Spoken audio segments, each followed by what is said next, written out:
but I'm happy to tell you my personal story about Sure, this. sure.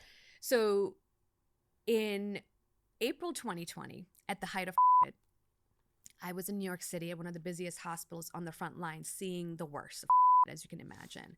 I got COVID, got pretty sick. I had 2 days to recover and I had to go right back because there was such a shortage of doctors. It wasn't until about 6 or 8 weeks later when I had a moment to even think that I realized something is wrong with my body.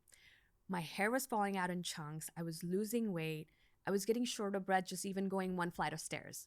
I'm someone who can exercise for an hour, no problem.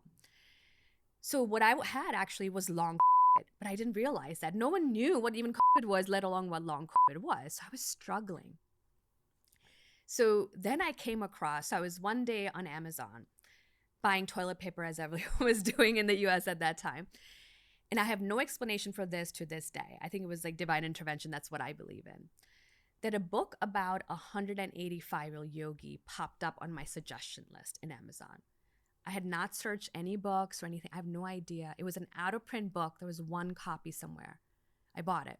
What book was this? It's called Life of a 185-year-old Yogi. It's about Tapasviji Maharaj. Knew nothing about this. Bought the book, I read it. So in this book, it talks about ancient technique that yogis use to reverse physical aging. And it's called Kaya Kalpa. Kaya, body, Kalpa means transformation.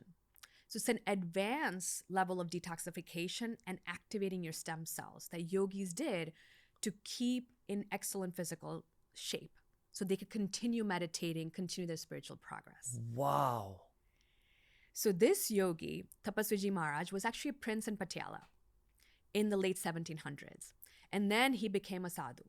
And he was doing deep meditation in the Himalayas, extreme things. One time he raised his arm up for 12 years. He would meditate in severe cold conditions, severe hot conditions. So obviously his body took a beating, right? He was aging. So he met this other yogi and said, I know this technique called Kaya Kalpa. So when he was around 80 years of age, he went through this process. It was a 1-year grueling process. But when he came out of it, he was almost 30 years old. That's what he looked like. New hair, new teeth. It sounds like magic, right? It sounds like something mythical. But the process was so intense that he went through to reverse aging, activate the stem cells,